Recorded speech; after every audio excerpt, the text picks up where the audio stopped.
do want to mention this because we had on Steve Koonin last week on Friday, and he admitted that there had been a couple of deals that had fallen through that they were close to having, meaning there were some guys that they targeted. It didn't happen for whatever reason, and we'll play that for you in a second.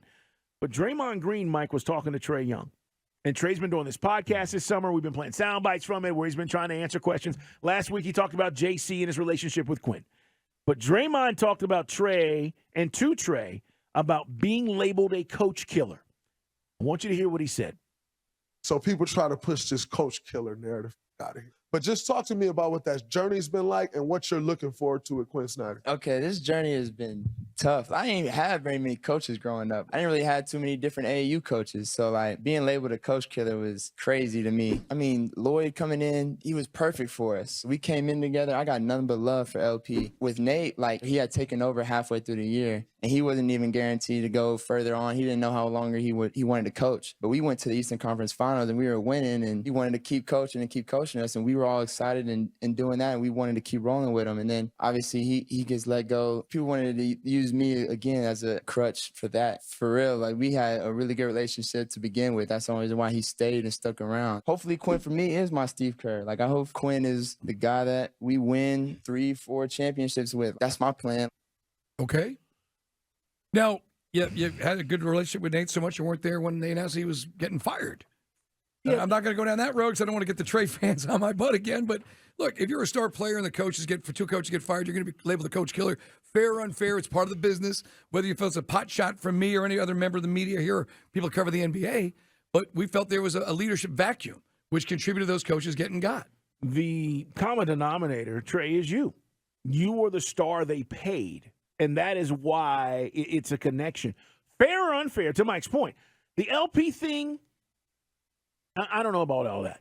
I'm not sure about all that. Well, we did later find out that Lloyd Pierce, however that relationship soured, specifically mentioned Trae in a league meeting talking about rule changes and jumping into fouls at the three-point line, which I'll never understand why you'd throw your own player under the bus if that report was accurate. Yeah, I don't know, Mike. I just that was a strange and weird ending, to be quite honest. Guys, when they brought Lloyd Pierce here, and we all forget, he was the young African-American coach that was taking over, that was vibing with the city and all the things that we were trying to do rebuilding-wise, and then it soured. And it only sours when your star player and your head coach don't get along for whatever reason. The Nate thing, we now know, right?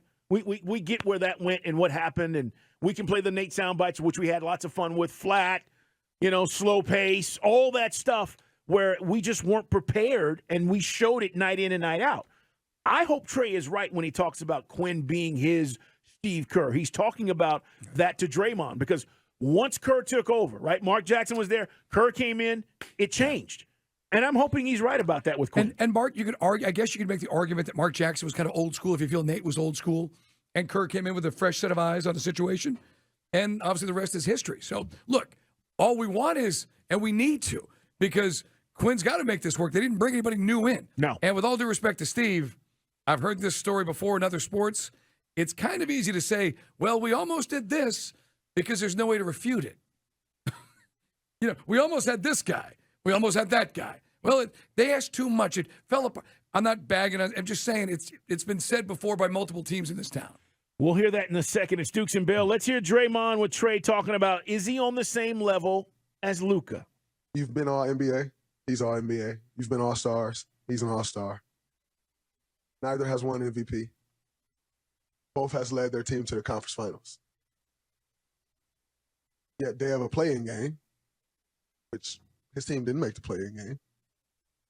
Your name's being thrown around in trade talks. The day of the game, thrown around in trade talks. Have not heard anyone ever say Luka should be traded. Anybody else ever heard that? I've never heard it. But you've done some of the same things.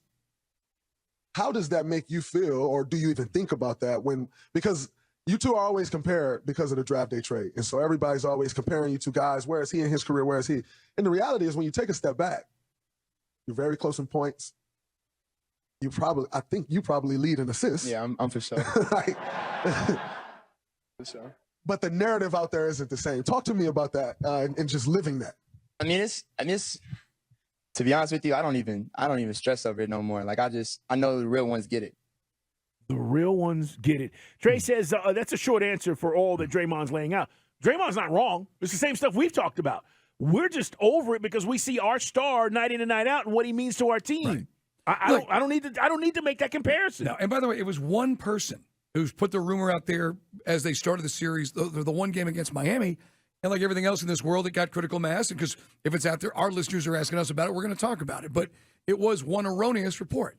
And then the story after the season wraps up for the Hawks, well, the Lakers want Trae. Well, good for the Lakers. Who cares? You can't get nothing to trade. So, yes, he was a part technically of trade rumors, but this team can't move on from Trae. Trae is the one thing you can bank on.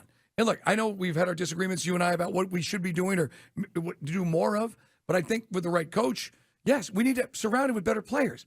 The Hawks didn't do that. The trades that went down were never going to involve Trae, but they didn't involve anybody else. So I do like what I'm hearing from Draymond, and Draymond is definitely, we know he's good at this and set himself up for a future of doing this after basketball, isn't he? Well, he's already getting I don't know if he's getting a check, but he's got a contract already from TNT. Yeah, man, I mean, this is the thing that makes him really unique, yet he can do this and still go out and play. He's not afraid to criticize guys that he's even playing against. No, and by the way, you and I've said this a million times, said it on Twitter. Luka and Trae both have had a coach get fired. In this case, there was a couple guys in the organization that the Mavericks moved on from at the behest of Luka Doncic. Now, Trae, I don't think Trae's a pain in the butt. I think he's got a maturity thing. I think he's growing up. I think you saw him, the maturation process continue last year, Carl, through the playoffs. Yeah. And with a few more guys around him, probably could have beat the Celtics and pulled a tremendous upset. Luka and his owner decide, well, we're not going to go for it. Those guys sit. Luka's a guy that's had problems with weight. He's had problems with teammates. Didn't get along with Porzingis. Not particularly apparently too enamored with the idea of playing another season with Kyrie, but that's the way it's going to go. So if you're going to say that both guys are mercurial, I think Luka's a bigger pain in the ass than Trae is. Okay. Pain in the butt. Yeah, and the offseason's not done, by the way. I mean, there is no deadline date. This is the thing for the Hawks now. We don't have the trade deadline. The next thing is start a training camp, okay? There is no deadline, per se, to say we have to have a deal. But this is what Steve Koonin said on Dukes and Bell on Friday in regards to having a couple of deals that didn't go through. We've been, close on several deals, and they've fallen apart because of one reason or the other. We've had teams call us that we like their idea. We have teams that call us and we alter their idea. So it's just part of, what happens and what goes on in today's NBA. So, look, whether the rumors that were out there about maybe making a deal with Toronto and nothing became of it, and we've talked about some of the other things that were out there, I just think you didn't you brought DeJounte back. You had to. Otherwise, you look silly for the way that trade went down with San Antonio. But you didn't replace John Collins' production. Whatever you think John Collins is or isn't, you have not so far replaced his numbers. So, we're not doing anything. There's still time. We'll see if anything takes place. Siakam been traded, by the way, Turtle? Yeah, he's still out now, there. And look, to Steve's point, I'll give Steve credit. If Siakam doesn't want to come to Atlanta, well, that's an impediment. It is. You can't get that trade done. Yeah, I don't know. That was the rumor last week. He doesn't want to necessarily sign an extension.